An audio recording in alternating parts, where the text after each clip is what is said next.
എല്ലാവർക്കും നമസ്കാരം. റിഡ്സിലേക്ക് സ്വാഗതം. കേരള ജുഡീഷ്യൽ സർവീസ് എക്സാമിനേഷൻസിന് വേണ്ടിയുള്ള റിഡ്സിൻ്റെ പരിശീലന പരിപാടി ഒരു വർഷം പിന്നിട്ടിരിക്കുകയാണ്. 2025 പരീക്ഷകളുടെ ഒന്നാം ഘട്ടമായ പ്രിലിമിനറി പരീക്ഷ കഴിഞ്ഞ 22-ാം തീയതി നടന്നു കഴിഞ്ഞിരിക്കുകയാണ്. ആ പരീക്ഷയുടെ ക്വസ്റ്റ്യൻ പേപ്പർ ഡിസ്കഷനാണ് ഇന്ന് ഈ വീഡിയോയിലൂടെ ഉദ്ദേശിക്കുന്നത്. അതിലേക്ക് എല്ലാവർക്കും സ്വാഗതം. പാർട്ട് എയിലുള്ള 1 മുതൽ 40 വരെ ചോദ്യങ്ങളാണ് ഈ വീഡിയോയിൽ ഇന്ന് അപ്ലോഡ് ചെയ്യുന്നത്. ശേഷമുള്ള പാർട്ട് ബി, സി ഭാഗങ്ങൾ പിന്നീട് 2 വീഡിയോകളായി അപ്ലോഡ് ചെയ്യുന്നതാണ്.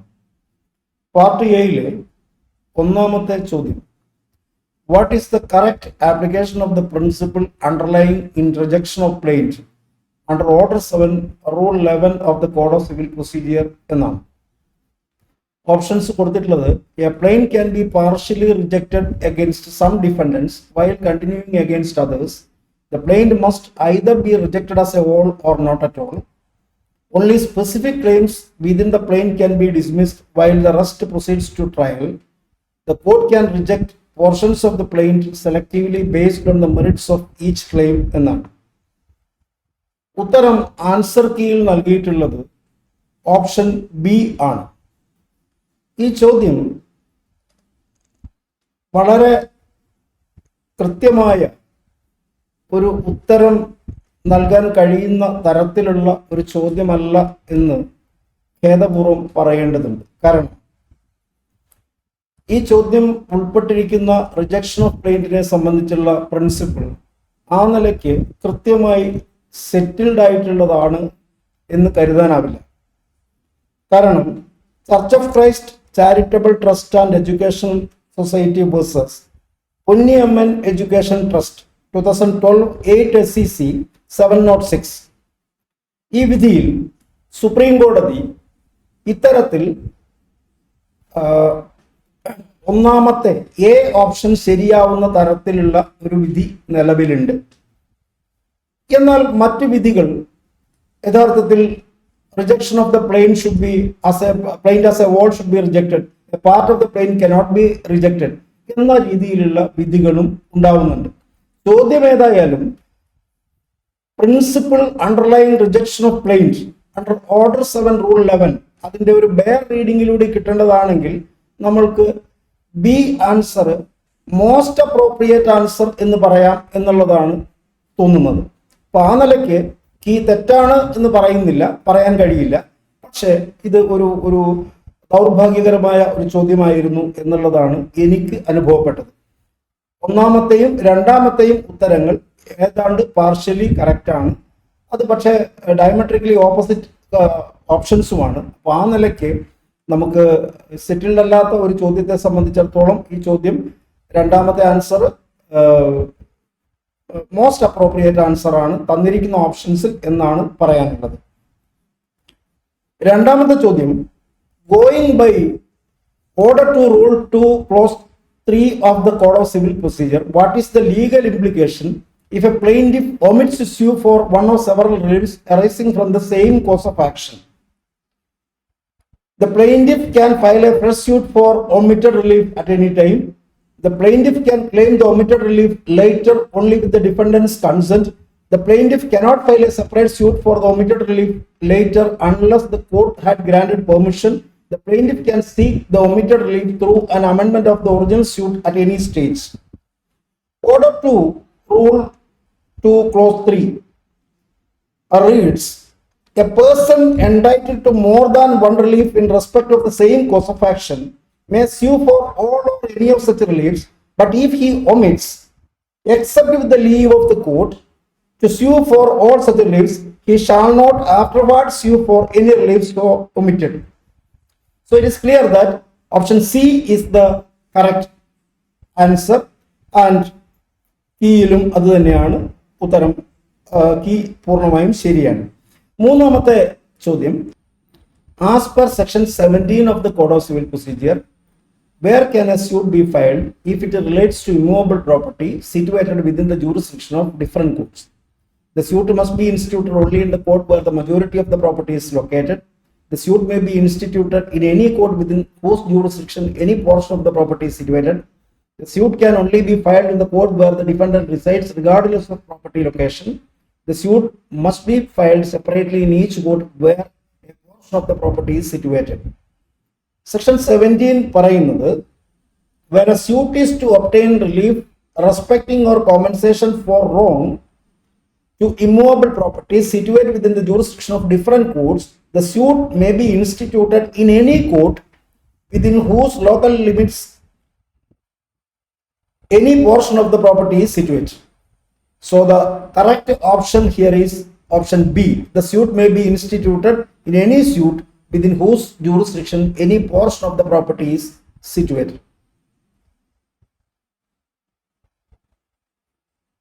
നാലാമത്തെ ചോദ്യം, filing of review is provided in section dash of the Code of Civil Procedure 113, 115, 96, 114. The correct answer is 114. Section 113 റെഫറൻസിനെ കുറിച്ചാണ്. സെക്ഷൻ 115 റിവിഷനെ കുറിച്ചാണ്. Section 96 appeal from original degree ആണ്. സെക്ഷൻ 114 ആണ് റിവ്യൂവിനെ കുറിച്ചുള്ളത്. ആൻസർ കീ ശരിയാണ്. ഓപ്ഷൻ ഡി ആണ് ശരിയായിട്ടുള്ള answer. How long an attachment under a precept can continue unless extended by the court? അഞ്ചാമത്തെ ചോദ്യമാണ്. Section 46 provides for precepts. അതിന്റെ പ്രൊവൈസോ പറയുന്നത് provided that no attachment under a precept shall continue for more than 2 months. For more than 2 months. ഇവിടെ 2 months, 3 months, 4 months, 6 months എന്നാണ് പറഞ്ഞിട്ടുള്ളത്. So correct option A ആണ്. Answer കീയും ശരിയാണ്. ആറാമത്തെ ചോദ്യം, as per section 61(1) of the CPC, to what extent salary is exempted from attachment in execution of any decree other than a decree for maintenance?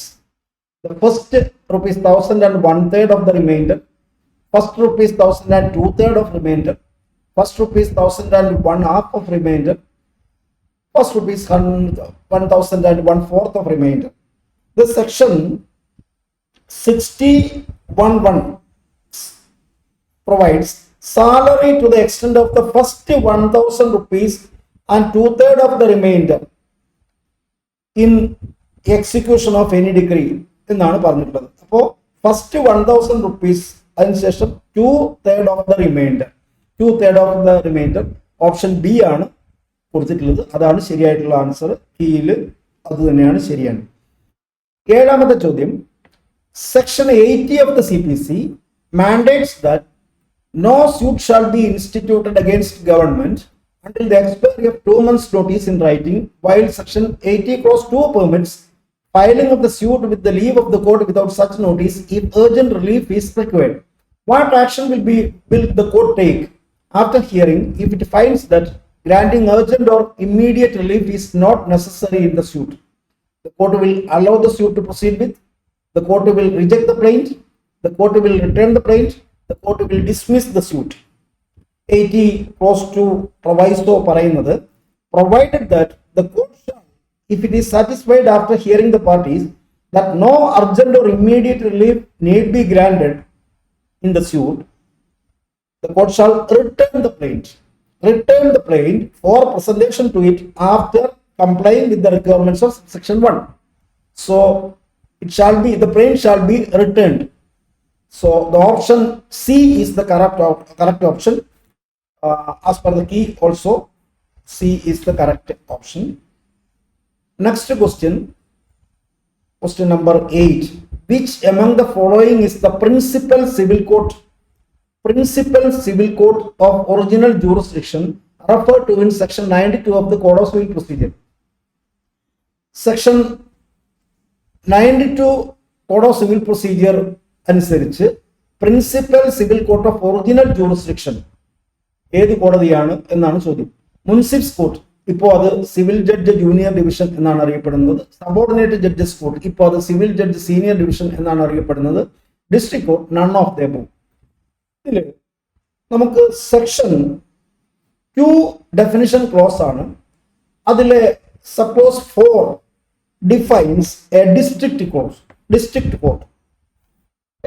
District means local limits of the jurisdiction of a principal civil court of original jurisdiction, bracket hereinafter called a district court. So from the definition of district, it is clear that the principal civil court of original jurisdiction is the district judge within the district. So the answer is option C. In the key also, it is C and it is correct. Question number 9. Provision in the Code of Civil Procedure 1908 that deals with representative suit is dash. Order 1 Rule 6, Order 1 Rule 7, Order 1 Rule 8, Order 1 Rule 9. Order 1 Rule 8 ആണ് representative suitനെ സംബന്ധിച്ചുള്ള provision. One person may sue or defend on behalf of all in the same interest എന്നാണ് അതിൽ പറയുന്നത്. Representative suit Order 1 Rule 8 ആണ്, option C. 10th question. Identify the statement that accurately aligns with legal provision in Order 6 Rule 17 of the CPC. The court has discretionary authority to permit amendments to pleadings at any juncture of the proceedings, including after the commencement of trial, irrespective of whether the party seeking amendment had the opportunity to present the matter earlier. B. Once trial proceedings have officially commenced, any application for amendment to pleadings is categorically barred, rendering it impermissible under all circumstances. C. Amendments to pleadings subsequent to the initiation of trial are conditionally permissible only if all contesting parties mutually consent to the proposed modifications, thereby precluding unilateral applications of amendment. Amendments to pleadings after the commencement of trial can only be allowed if the court is satisfied that, despite due diligence, the party could not have raised the matter before the trial began. Order 6 Rule 17. That rule provides for amendment of pleadings. The court may at any stage of the proceedings allow either party to alter or amend his pleadings in such manner and on such terms as may be just, and on all such amendments shall be made as may be necessary for the purpose of determining the real questions in controversy between the parties, provided that no application for amendment shall be allowed after the trial has commenced, unless the court comes to the conclusion that, in spite of due diligence, the party could not have raised the matter before the commencement of trial. So this is the provision, and it is there in option D there in the question. So option D is the correct option. കീയിലും ശരിയാണ്. 11ാമത്തെ question. If a party from whom written statement is required under Order 8 Rule 1 of or Rule 9 of the Code of Civil Procedure fails to present the same within the time permitted or fixed by the court, what is the option available to the court? Option A. The court shall pronounce judgment against him or make such order in relation to the suit as it thinks fit. The court shall grant further time indefinitely for filing the written statement regardless of the delay. The court shall strike out the pleadings of the defaulting party and automatically pronounce judgment in favor of the opposing party. None of the above. Order 8 Rule 10. അത് പറയുന്നത് procedure when party fails to present written statement called for by court, where any party from whom a written statement is required under Order Rule 1 or Rule 9 fails to present the same within the time permitted or fixed by the court, the court shall pronounce judgment against him or make such order in relation to the suit as it thinks fit. So it is option A here, and option A is the correct option. So question number 11, option A is the correct option. Question number 12. Provision of the CPC that deals with the principle of sub judice is in section 8, 9, 10, 11. Section 10 provides for stay of suit. It is also called the res sub judice, doctrine of res sub judice, and it is under section 10 of the CPC. So C is the correct option. Section 10 CPC. Question number 13. Exception to Order 14 Rule 2 of the CPC that court must pronounce judgment on all issues is when case could be disposed of on an issue of jurisdiction of the court, when a case could be disposed of on an issue of legal bar to the suit, both A and B, none of the above. Order 14 Rule 2 provides for court to pronounce judgment on all issues. Adil clause 2 പറയുന്നത് where issues both of law and fact arise in the same suit and the court is of opinion that the case or any part thereof may be disposed of on an issue of law only, it may try the issue first if the issue relates to the jurisdiction of the court or a bar to the suit created by any law for the time being in force. അപ്പോൾ ഇതിൽ ഒന്നാമത്തേത് jurisdiction of the court, രണ്ടാമത്തേത് issue legal part to the suit. ഇത് രണ്ടും വരുന്നത് കൊണ്ട് both A and B is the correct option. Question number 13 correct option option C ആണ്. കീയിലും അത് തന്നെയാണ്. Question number 14. Who is legally authorized to institute a suit in respect of public trust under section 92 of the Code of Civil Procedure? Section 92 സംബന്ധിച്ചുള്ള രണ്ടാമത്തെ ചോദ്യമാണ് ഇപ്പോൾ വരുന്നത്. അതിൽ option A, 2 or more persons having an interest in the trust after having obtained leave of the court, any person having interest in the trust after having obtained leave of the court, only by the trustee after obtaining leave of the court, none of the above. Section 92 public ചാരിറ്റീസിനെ കുറിച്ചുള്ളതാണ്. അത് പറയുന്നത് in the case of any alleged breach of any express or constructive trust created for public purposes of a charitable or religious nature, or where the direction of the court is deemed necessary for the administration of any such trust, the Advocate General or 2 or more persons having an interest in the trust and having obtained leave of the court, 2 or more persons having an interest in the trust and having obtained leave of the court may institute a suit. So option A is the correct option. 2 or more persons having an interest in the trust after having obtained leave of the court is the correct option. Option A. Question number 15. Provisions of which of the following act is made applicable to section 89 of the Code of Civil Procedure? Specifically, fact, the Mediation Act, the Limitation Act, none of them. Section 89 of the CPC provides for settlement of disputes outside the court. So, അത് കോടതിക്ക് പുറത്ത് വെച്ച് കേസുകൾ ഒത്തുതീർപ്പാക്കുന്നത് mandatory ആയിട്ട് മാറ്റിക്കൊണ്ടുള്ള section 89 CPC ആണ്. അതിനെ സംബന്ധിച്ചിടത്തോളം arbitration proceedings, mediation proceedings, alternative dispute റെസൊല്യൂഷന്റെ പ്രൊസീഡിങ്സ് ഒക്കെ ആപ്ലിക്കബിൾ ആണ്. ഇവിടെ ഇപ്പോൾ ഈ കൂട്ടത്തിലുള്ളത് മീഡിയേഷൻ ആക്ട് ആണ് 2023. അതുകൊണ്ട് അതാണ് ശരിയായിട്ടുള്ള ഉത്തരം. ഓപ്ഷൻ ബി ആണ് ശരിയായിട്ടുള്ള ഓപ്ഷൻ. ഓപ്ഷൻ ബി കീയിലും ശരിയാണ്. 16ാമത്തെ ചോദ്യം. Institution of suit by an indigent person is as per dash of the CPC. Order 31 rule 1, order 32 rule 1, order 33 rule 1, order 34 rule 1. ഇതിന്റെ ശരിയായിട്ടുള്ള ഉത്തരം ഓർഡർ 33 റൂൾ 1 എന്നുള്ളതാണ്. Order 31 rule 1 suit by or against trustees, executors, administration എന്നൊക്കെയുള്ളതാണ്.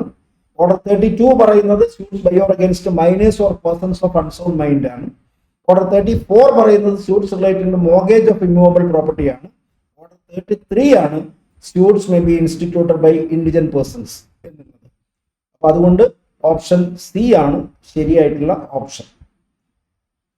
17ാമത്തെ ചോദ്യം. What is the maximum fine that a court can impose to enforce the attendance of a person who has been summoned under section 30 of the CPC? rupees 2,000, 3,000, 4,000, 5,000. Section 30 പറയുന്നത് power to order discovery and the like, അതിനു വേണ്ടിയിട്ടുള്ള summons ആണ് ഉദ്ദേശിക്കുന്നത്. അതിൽ section 32 penalty for default പറയുന്നുണ്ട്. may compel the attendance of any person to whom a summons has been issued under section 30 and for that purpose may impose a fine upon him not exceeding 5,000 rupees എന്നാണ് section പറയുന്നത്. അപ്പോൾ അതുകൊണ്ട് ഇവിടെ option D ആണ് ശരിയായിട്ടുള്ള option. കീയിലും ശരിയാണ് option D. 17ാമത്തെ ചോദ്യം. 18ാമത്തെ ചോദ്യം, which of the following is a correct statement in the matter of lodging a caveat? Can be filed only after suit is instituted, can be filed when the suit is about to be instituted, can be lodged only after the court has issued notice to the opposite party. A caveat remains valid indefinitely once it is lodged, regardless of whether an application is filed or not. caveat file ചെയ്യുന്നത് തീർച്ചയായിട്ടും suit institute ചെയ്യപ്പെടുന്നതിന് മുൻപാണ്, അല്ലെങ്കിൽ application file ചെയ്യപ്പെടുന്നതിന് മുൻപാണ്. അത്തരം ഒരു application അല്ലെങ്കിൽ suit file ചെയ്യപ്പെടുമ്പോൾ തന്നെ കേൾക്കണം എന്ന് ആവശ്യപ്പെട്ടുകൊണ്ടാണ് കവിയേറ്റർ അത്തരത്തിലുള്ള ഒരു കവിയേറ്റ് ഫയൽ ചെയ്യുന്നത് എന്ന് നമുക്കറിയാം. Section 140 capital A of the CPC ആണ് അതിനു വേണ്ടിയിട്ടുള്ള പ്രൊവിഷൻ. അത് പറയുന്നത്, ആ സെക്ഷൻ പറയുന്നത്, caveat has been lodged under subsection 1, such a caveat shall not remain in force after the expiry of 90 days from the date on which it was lodged, unless the application referred to in subsection 1 has been made before the expiry of the said period എന്നാണ്. അപ്പൊ അതുകൊണ്ട് option B ആണ് ശരിയായിട്ടുള്ള option. Question number 19. When several owners of immovable property transfer a share without specifying which part of their share is being transferred, how does the transfer take effect among them? The transfer is invalid unless each owner explicitly specifies the exact portion of their share being transferred. The transfer takes effect equally among the transferors if their shares are equal and proportionately if their shares are unequal. The entire transferred share is automatically assigned to the owner who initiated the transaction first. The transferee has the right to choose any specific portion of the property from the owner's shares regardless of their respective ownership percentage. Transfer of property ആക്ടിൽ section 44 മുതൽ 47 വരെയുള്ള provisions ആണ് കോ ഓണർഷിപ്പിനെ കുറിച്ച് പറയുന്നത്. അതിൽ section 47 പറയുന്നത് transfer by co owner of share in common property where several owners of immovable property transfer a share without specifying that the transfer is to take effect on any particular share or shares of the transferors. The transfer as among such transferors takes effect on such shares equally where the shares were equal and where they are unequal proportionately to the extent of such shares എന്നാണ്. സ്വാഭാവികമായിട്ടും ഇവിടെ option B ആണ് ശരിയായിട്ടുള്ള answer. Option B. Section 4 സംബന്ധിച്ചുള്ള negotiable instruments ആക്ടിലെ section 4മായി ബന്ധപ്പെട്ടിട്ടുള്ള ഒരു ചോദ്യമാണ് അടുത്തത്. Which among the following is a promissory note? Promissory note has been defined under section 4 of the Negotiable Instruments Act as an instrument in writing, not being a banknote or currency note, containing an unconditional undertaking signed by the maker to pay a certain sum of money only to or to the order of a certain person or to the bearer of the instrument എന്നാണ്. ഒരു promissory note ആവുന്നതിനുള്ള ഏറ്റവും പ്രധാനപ്പെട്ട കണ്ടീഷൻസിൽ ഒന്ന്, അത് ഒരു certain sum of money പേ ചെയ്യുന്നതിന് വേണ്ടിയുള്ള unconditional undertaking ആയിരിക്കണം എന്നുള്ളതാണ്. ഇവിടെ ഒന്നാമത്തെ option, I promise to pay ₹500 to B after deducting any money which B may owe me, അതിൽ കൃത്യതയില്ല. ബി എത്രയാണ് എനിക്ക് ഓവ് ചെയ്യാൻ പോകുന്നത് എന്ന് നമുക്ക് ഇപ്പോൾ ഇൻസ്ട്രുമെന്റ് കണ്ടാൽ പറയാൻ കഴിയില്ല. അതുകൊണ്ട് എമൗണ്ട് സർട്ടൻ അല്ല. ഓപ്ഷൻ എ ഒരു പ്രോമിസറി നോട്ടല്ല. I promise to pay ₹500 to B and all other sums which shall be due to B. ബിക്ക് എത്രയാണോ കൊടുക്കാനുള്ളത് അതും 500 രൂപയും എന്ന് പറഞ്ഞാൽ അതിലും എമൗണ്ട് കൃത്യതയില്ല. ബോത്ത് എ ആൻഡ് ബി അതിലും കൃത്യതയില്ല. Which among the following is a promissory note എന്നുള്ളതാണ് ചോദ്യം. അതുകൊണ്ട് ഇതൊന്നും തന്നെ പ്രോമിസറി നോട്ട് അല്ല എന്നുള്ള ഉത്തരമാണ് ശരി. അതുകൊണ്ട് ഓപ്ഷൻ ഡി ആണ് ശരിയായിട്ടുള്ള. 21ാമത്തെ ചോദ്യം, which is the provision of the Kerala building lease and rent control act 1965 providing special provision for the members of the armed forces regarding eviction? അത് സെക്ഷൻ 11A ആണ്. 11A capital A is the correct answer. Option B ആണ് ശരിയായിട്ടുള്ള option. As per the provisions of the Transfer of Property Act, which of the following cannot be transferred? A mere right to sue, an interest in property restricted in its enjoyment to the owner personally, stipends allowed to military, naval, air force and civil pensioners of the government and political pensions, all of them. Section 6 of the Transfer of Property Act provides for certain properties which cannot be transferred. Generally, all property shall be transferable, and under exceptional circumstances, in the case of certain properties, Section 6 provides that the following properties cannot be transferred. All the items specified under option B, C, A, B, C are all included in section 6 and therefore D is the correct option. D is the correct option. All of the above. എയിലും ബിയിലും സിയിലും പറഞ്ഞിട്ടുള്ള എല്ലാ കാര്യങ്ങളും section 6 ഉള്ളതാണ്.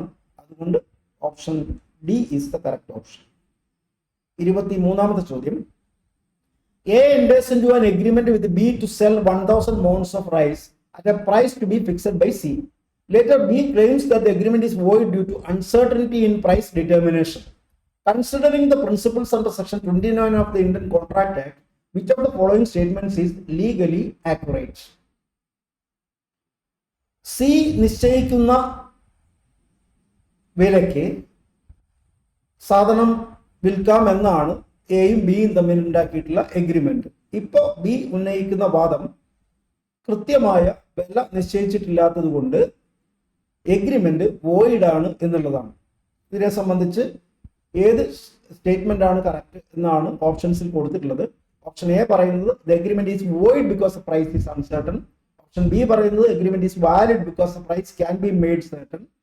Option C പറയുന്നത് the agreement is void unless he explicitly agrees to fix the price at the time of entering into the contract. The agreement is അവസാനത്തെ option D. The agreement is valid only if C is an independent third party with no personal interest in the transaction. ഇത് section 29 Indian contract ആക്ടിന്റെ illustration E ആണ്. Illustration E ആയിട്ട് കൊടുത്തിട്ടുള്ളത് A agrees to sell B 1000 mounds of rice at a price to be fixed by C. As the price is capable of being made certain, there is no uncertainty here to make the agreement void. എന്നതാണ് section 29 clause E illustration E പറയുന്നത്. അതേ illustration തന്നെയാണ് ഈ ചോദ്യമായി convert ചെയ്തിട്ടുള്ളത്. സ്വാഭാവികമായിട്ടും option B ആണ്. Option B ആണ് ശരിയായിട്ടുള്ള ഓപ്ഷൻ. 24ാമത്തെ ചോദ്യം, doctrine of lis pendens is discussed in Cooper versus Cooper, R versus Brown, Marbury versus Madison, Bellamy versus Sabine. ബെല്ലാമി വേഴ്സസ് സബീനെ 1857 ഡിസൈഡ് ചെയ്ത ബെല്ലാമി വേഴ്സസ് സബീനെ എന്ന കേസിലാണ് ഈ ഡോക്ട്രിൻ ഓഫ് ലിസ്പെൻഡൻസ് ആദ്യമായി ഒരു ഡോക്ട്രിൻ എന്ന രൂപത്തിൽ ഇവോൾവ് ചെയ്ത് വന്നത്. ബെല്ലാമി വേഴ്സസ് സബീനെ ഓപ്ഷൻ ഡി ആണ് ശരിയായിട്ടുള്ള ഓപ്ഷൻ. ശരിയായിട്ടുള്ള കറക്റ്റ് ആയിട്ടുള്ള ഓപ്ഷൻ. 25ാമത്തെ ചോദ്യം, landmark judgment Rosher versus Rosher discusses section dash of the Transfer of Property Act. ഈ ചോദ്യം ഒരു രസകരമായ Rosher versus Rosher section 10 of CPA transfer of property ആക്ടിനെ ഡിസ്കസ് ചെയ്യുന്നതല്ല. ആ principle section 10 of the option A ആണ് ശരിയായിട്ടുള്ള ഓപ്ഷൻ. Section 10 of the transfer of property act discuss ചെയ്യുന്ന വിഷയം റൂൾ അഗെയിൻസ്റ്റ് ഇൻഅലീനബിലിറ്റി ആണ്.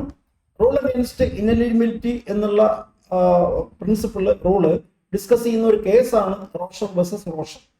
റോഷർ വേഴ്സസ് റോഷറിന്റെ റേഷ്യോ എന്ന് പറയുന്നത് പോയിന്റ് ഓഫ് ടൈമിൽ ഡ്യൂറേഷനെ സംബന്ധിച്ചിടത്തോളം ചെറിയ ഒരു ഷോർട്ട് പീരീഡിലേക്കുള്ള റെസ്ട്രിക്ഷൻ പോലും അബ്സല്യൂട്ട് റെസ്ട്രെയിന്റ് ആയി മാറും എന്നുള്ളതാണ് റോഷർ വേഴ്സസ് റോഷറിൽ പറയുന്നത്. അപ്പോൾ സെക്ഷൻ 10 ആണ് അത് വരുന്നത്. Section 10 of the TP act ആണ് റൂൾ അഗെയിൻസ്റ്റ് ഇൻഅലിയനബിലിറ്റി പ്രൊവൈഡ് ചെയ്യുന്ന കുറിച്ചുള്ള സെക്ഷൻ. അപ്പൊ അത് ആണ് റോഷർ വേഴ്സസ് റോഷറിൽ വരിക. ആൻസർ കറക്റ്റ് ആയിട്ടുള്ളത് ഓപ്ഷൻ എ ആണ്. യിലും അത് ശരിയാണ്. 26ാമത്തെ ചോദ്യം, which of the following does not correctly represent the legal implications of section 6 of the specific relief act? Section 6 of the specific relief act എന്ന് പറയുന്നത് is a section providing for a summary remedy in case of unlawful dispossession. Even with the principle behind section 6 is that even with the best title there can be no forcible dispossession എന്നുള്ളതാണ്. നിങ്ങൾക്ക് title ഉണ്ടോ ഇല്ലയോ എന്നുള്ളതല്ല, പൊസഷനിലുള്ള ഒരാളെ ലോഫുള്ളായ മാർഗത്തിലൂടെ അല്ലാതെ നിങ്ങൾക്ക് ബലപ്രയോഗത്തിലൂടെ പുറത്താക്കാൻ അനുവദിക്കുന്നില്ല.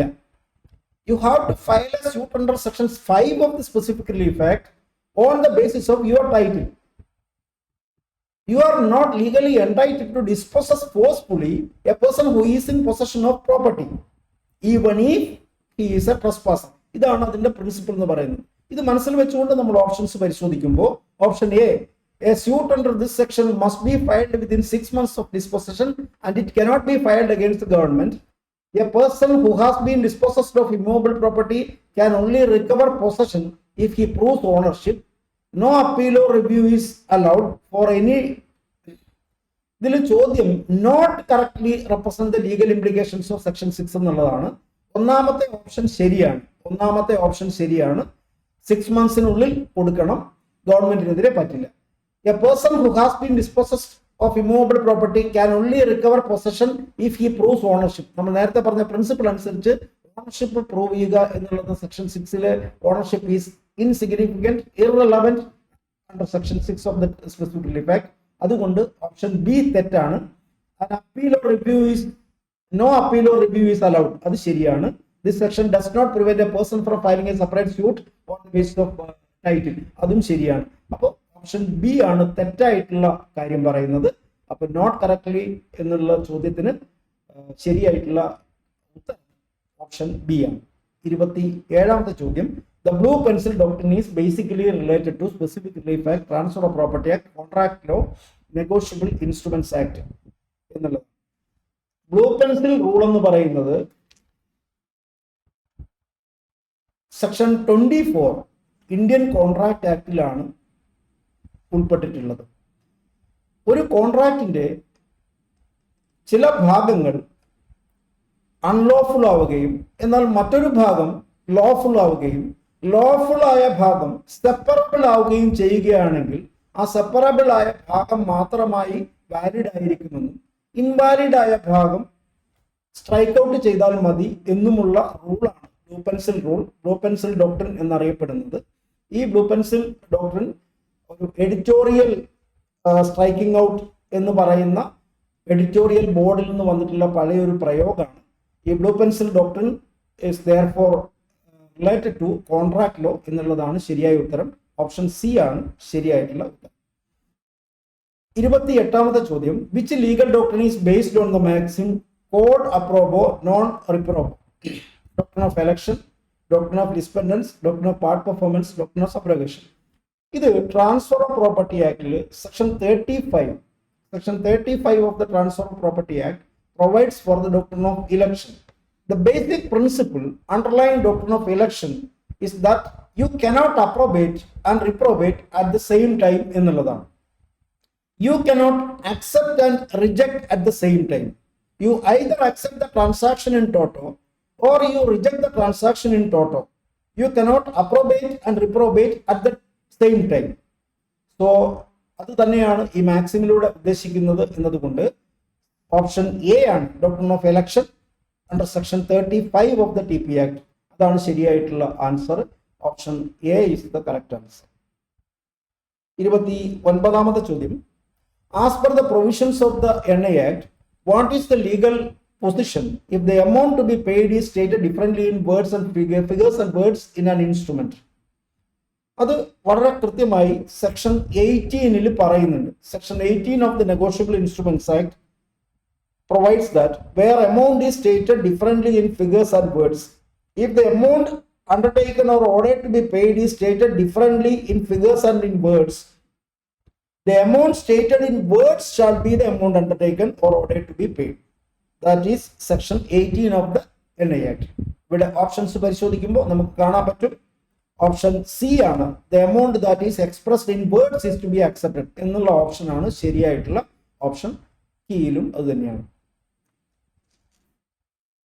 30ാമത്തെ ചോദ്യം, A transfer of immovable property made without consideration and with the intent to defraud a subsequent transferee is, ഇത് സെക്ഷൻ 53 ട്രാൻസ്ഫർ ഓഫ് പ്രോപ്പർട്ടി ആക്ടുമായി ബന്ധപ്പെട്ടിട്ടുള്ള ചോദ്യമാണ്. Section 53 of the transfer of property act provides for fraudulent transfers. അതിന്റെ clause 1 പറയുന്നത് every transfer of immovable property made with intent to defeat or delay the creditors of the transferor shall be voidable at the option of any creditor so defeated or delayed. shall be voidable എന്നാണ് section 53 പറയുന്നത്. ഇവിടെ ഇപ്പോൾ നമ്മൾ നോക്കുമ്പോൾ നമുക്ക് കാണാൻ പറ്റും option B ആണ് ശരിയായിട്ടുള്ള ഓപ്ഷൻ ആയിട്ട് ചോദ്യത്തിൽ കാണുന്നത്. അതുകൊണ്ട് option B is the correct option. 31ാമത്തെ ചോദ്യം, section 143A Clause 1 of Negotiable Instruments Act is directory, mandatory, both A and B, none of them. ഒരു പ്രൊവിഷൻ ഡയറക്ടറി ആവുന്നത് അത് മേ ഉപയോഗിച്ച് പറയുമ്പോൾ ആണ്, നമുക്കറിയാം. അതുപോലെ തന്നെ ഒരു പ്രൊവിഷൻ മാൻഡേറ്ററി എന്ന് പറയുന്നത് അത് ഷാൾ ഉപയോഗിച്ച് പറയുമ്പോഴാണ്, ജനറലി അങ്ങനെയാണ് എന്നും നമുക്കറിയാം. ഇവിടെ സെക്ഷൻ 143A പറയുന്നത് power to direct interim compensation, അതിനെക്കുറിച്ചാണ് സെക്ഷൻ 143 ക്യാപിറ്റൽ എ. അതിന്റെ ക്ലോസ് 1 പറയുന്നത് notwithstanding anything contained in the code of criminal procedure, the court trying an offence under section 138 may order the drawer of the check to pay interim compensation to the complainant. So the word used is may, and therefore the implication is that the provision is directory only. So option A is the correct option. യിലും ശരിയാണ്. 32ാമത്തെ ചോദ്യം, what is the time limit specified under section 12 of the Kerala Buildings Lease and Rent Control Act 1965 for the court to set for the tenant to deposit arrears of rent and for the depositor subsequently accrued rent? ഇത് section 12 KBLRC ആക്ടില് close 2 അതിനെക്കുറിച്ചാണ് ചോദ്യം. ആ provision പറയുന്നത് the deposit under subsection 1 shall be made within such time as the court may fix and in such manner as may be prescribed, and shall be accompanied by the fee prescribed for the service of notice referred to in subsection 4, provided that the time fixed by the court for the deposit of the arrears of rent shall not be less than 4 weeks from the date of the order. Shall not be less than 4 weeks from the date of the order എന്നാണ്. ആ option C ആണ് നമ്മളിവിടെ കാണുക. Shall not be less than 4 weeks from the date of the order of the court for deposit of arrears of rent, and shall not be less than, ഇവിടെ പറയുന്നുണ്ട് പ്രൊവിഷനിൽ പറയുന്നുണ്ട്, and the time fixed for the deposit of rent which subsequently accrues due shall not be less than 2 weeks. അപ്പോൾ ആ രണ്ട് കാര്യങ്ങളും ശരിയായി വരുന്നത് option സിയിലാണ്. So option C is the correct option. 33ാമത്തെ ചോദ്യം,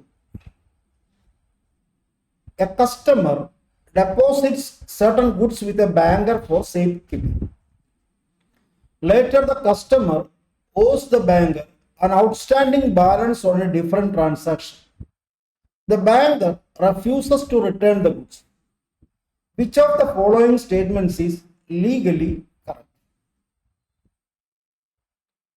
22-ാം തീയതി നടന്ന പരീക്ഷയ്ക്ക് ശേഷം പിന്നീട് പ്രസിദ്ധീകരിച്ചിട്ടുള്ള ആൻസർ കീയിൽ തെറ്റായിട്ടുള്ള ഒരു ഓപ്ഷൻ ബോധ്യപ്പെട്ടത് ഈ ചോദ്യത്തെ സംബന്ധിച്ചാണ്. ഇതിൽ കീയിൽ കൊടുത്തിട്ടുള്ള ഓപ്ഷൻ എ എന്നാണ്. ആ ഓപ്ഷൻ കറക്റ്റ് ആയിട്ടുള്ള ആൻസർ അല്ല. സത്യത്തിൽ പൂർണ്ണമായും കറക്റ്റായ ഓപ്ഷൻസ് ഇതിലില്ല എന്നുള്ളതാണ് സത്യം. നേരത്തെ നമ്മൾ പറഞ്ഞതുപോലെ മോസ്റ്റ് അപ്രോപ്രിയേറ്റ് ആൻസർ എന്ന നിലയ്ക്ക് പരിശോധിക്കുകയാണെങ്കിൽ ഓപ്ഷൻ സി ആണ് കുറെ കൂടി ശരിയായിട്ടുള്ള കാര്യം. ഈ ചോദ്യം എന്താണ് ഉദ്ദേശിക്കുന്നത്? സേഫ് ഡെപ്പോസിറ്റ് ലോക്കറിൽ കസ്റ്റമർ നിക്ഷേപിച്ചിട്ടുള്ള വസ്തുവിന്റെ മേൽ ബാങ്കിന് ലീൻ ഉണ്ടോ എന്നുള്ളതാണ് ചോദ്യം. ബാങ്ക് ഒരു ജനറൽ ബാലൻസ് ഓഫ് അക്കൗണ്ടിലേക്ക് വേണ്ടി സെക്യൂരിറ്റിയായി സേഫ് ഡിപ്പോസിറ്റ് ലോക്കറിലുള്ള ഗുഡ്സിന് മേൽ ലീൻ അവകാശപ്പെടുന്നത് ശരിയാണോ എന്നുള്ളതാണ് ഈ പറഞ്ഞ ചോദ്യത്തിൽ ഉൾക്കൊള്ളിട്ടുള്ള ലീഗൽ ഇഷ്യൂ എന്ന് പറയുന്നത്. യഥാർത്ഥത്തിൽ നമുക്കറിയാം, ബാങ്കർക്ക് ഒരു general lean section 171 Indian contract act അനുസരിച്ച് ഉണ്ട്. Section 171 allows bank to retain goods or securities deposited with them as security as a general balance of account. ആ സെക്ഷൻ പറയുന്നത് bankers, factors, wafingers, attorneys of a high court and policy brokers may, in the absence of a contract to the contrary, retain as a security for a general balance of account any goods bailed to them, but no other persons have a right to retain as a security for such balance goods bailed to them unless there is an express contract to that effect. So ഈ provision വായിക്കുമ്പോൾ നമുക്ക് മനസ്സിലാവും 4 conditions fulfil ചെയ്താലാണ് section 171 അനുസരിച്ചുള്ള general lean ഒരു ബാങ്കർക്ക് exercise ചെയ്യാൻ പറ്റുക. ആ കണ്ടീഷൻസ് ഈ സെക്ഷനിൽ നമുക്ക് മനസ്സിലാവുന്നത് the property must come into the hands of the banker in his capacity as a banker in the ordinary course of banking business. 2. There should be no entrustment for a special purpose inconsistent with the lien. The possession of the property must be lawfully obtained in his capacity as a banker. And lastly, there should be no arrangement inconsistent with the lien. വ്യത്യസ്ത വിധികളിലൂടെ പ്രധാനമായും Cuthbert versus Robert 1909, this is the leading authority on the point, 1909 2CH 226 CA. Bank of Africa versus Cohen, ഈ കേസുകളൊക്കെ പാഗറ്റ്സ് law of ബാങ്കിങ്ങിൽ site ചെയ്തിട്ടുള്ളതാണ്. എന്ന് മാത്രമല്ല leading authorities ഒക്കെ തന്നെ ഇക്കാര്യത്തെ കുറിച്ച് പറഞ്ഞിട്ടുള്ളതാണ്. So from the provision and on an analysis of the case law, it is clear that general lien of banker does not extend to safe custody deposits. Why? Because safe custody deposit is made for a specific purpose and not by way of security for a debt. So where goods are accepted for a special purpose, it impliedly excludes the general lien. That is the settled legal position. Where goods are accepted for a special purpose, it impliedly excludes the general lien. So the first option A പറയുന്നത് the banker has the right to retain the goods until the entire outstanding balance is cleared. എന്ന് വെച്ചാൽ നിങ്ങൾ loan അടച്ചു തീർത്തില്ലെങ്കിൽ ലോക്കറിൽ ഇരിക്കുന്ന സാധനം എടുക്കാൻ സമ്മതിക്കില്ല എന്നാണ്. അത് ശരിയല്ല. The banker must return the goods immediately as they were not specifically pledged for the outstanding debt. ഇത് പാർഷ്യലി ശരിയാണ്. The banker must return the goods immediately എന്നുള്ളത് ശരിയാണ്. The banker can retain the goods only if there is an express contract allowing such a retention. അതും most appropriate answer ആണ്. The banker's right to retain the goods is limited only to the specific transaction for which they were deposited. അത് ശരിയല്ല. അപ്പൊ ഈ നിലയ്ക്ക് ആ answer option A ആയി answer കീയിൽ നൽകിയിട്ടുള്ളത് ശരിയല്ല എന്നാണ് എനിക്ക് തോന്നുന്നത്. അതാണ് ഞാൻ മനസ്സിലാക്കിയതനുസരിച്ച് എൻ്റെ അഭിപ്രായം. 34ാമത്തെ ചോദ്യം. Under Section 65 of the Indian Contract Act, what is the obligation of a person who has received an advantage under an agreement that is later declared to be void or a contract that becomes void? Section 65 provides for a contract which is void or discovered to be void, and it provides for the obligation of persons who has received advantage under void agreement or contract that has become void. എന്താണ് section പറയുന്നത്? When an agreement is discovered to be void or when a contract becomes void, any person who has received any advantage under such agreement or contract is bound to restore it or to make compensation for it to the person from whom he received it. അപ്പോൾ ഒരു void അഗ്രിമെന്റിന്റെ അടിസ്ഥാനത്തിൽ ഒരു agreement void ആക്കപ്പെടുമ്പോൾ രണ്ട് പാർട്ടികളും അന്യോന്യം സ്വീകരിച്ചിട്ടുള്ള കാര്യങ്ങൾ തിരിച്ചു കൊടുക്കേണ്ടതാണ്. അവരുടെ കാരണം കൊണ്ടല്ല, അത് ഫ്രസ്ട്രേഷൻ കൊണ്ടാണ് ഡിസ്കവേർഡ് ടു ബി വോയിഡ് ആവുന്നത്. അങ്ങനെ വരുമ്പോൾ രണ്ടുപേരും കൊടുക്കണം, തിരിച്ചു കൊടുക്കണം. The person need not restore എന്ന് പറഞ്ഞത് ശരിയല്ല. The person is required to restore the advantage received എന്നുള്ളതാണ് സെക്ഷൻ 65 പറയുന്നത്. So option B is the correct option. കീയിലും ശരിയാണ്. 35ാമത്തെ ചോദ്യം. Within what time frame from the date of the order must an aggrieved party file an appeal before the appellate authority under section 18 of the Kerala Building Lease and Rent Control Act? 45 days, 90 days, 60 days, 30 days.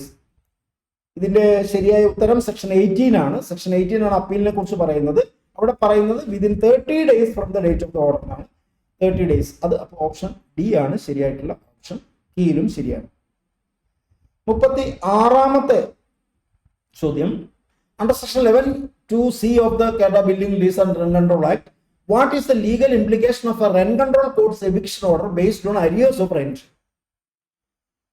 11(2)(c) പറയുന്നത് the order directing the tenant to put the landlord in possession of the building shall not be executed before the lapse of 1 month from the date of the order of the rent control court, and if the tenant deposits arrears of rent with interest and cost of proceedings within a month of such order or such other period as may be allowed by the rent control court, it shall vacate the order.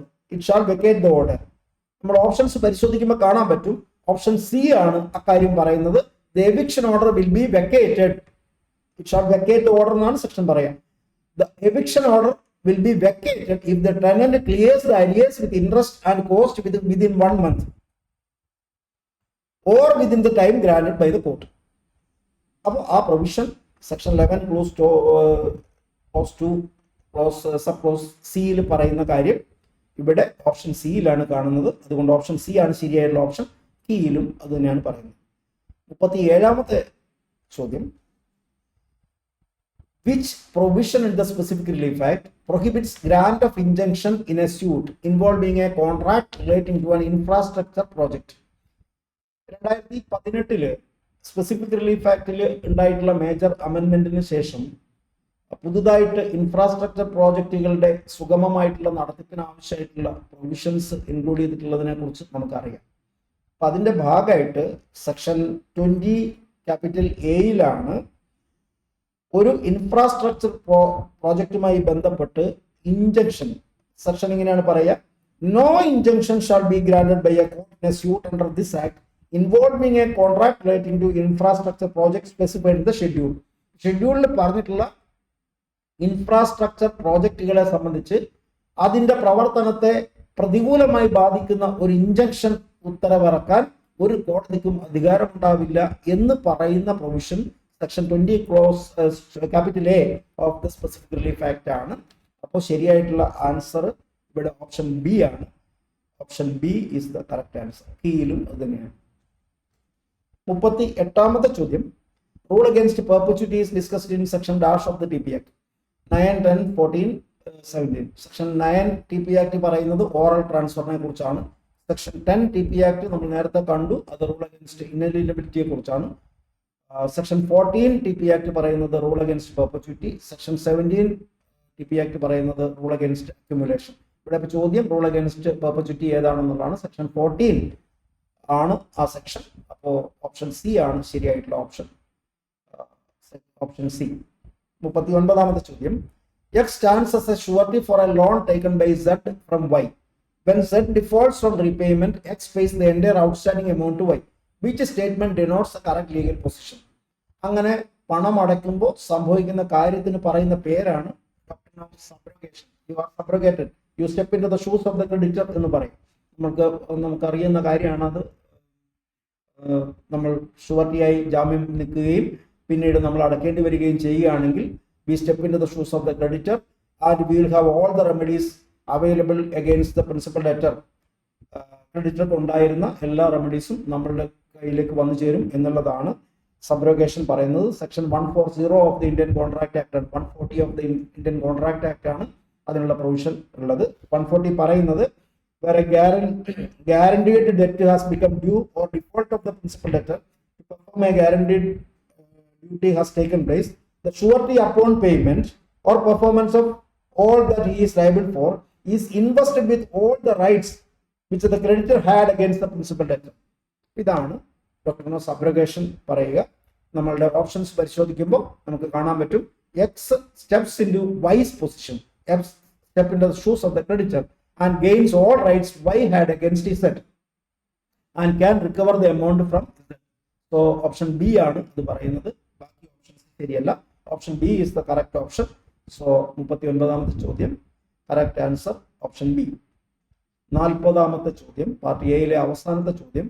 Section 21 of the transfer of property act deals with condition transfer contingent interest. അത് contingent ഇൻട്രസ്റ്റിനെ കുറിച്ചാണ് section 21 പറയുന്നത് കാണാൻ വേണ്ടി പറ്റും. So option D is the correct option.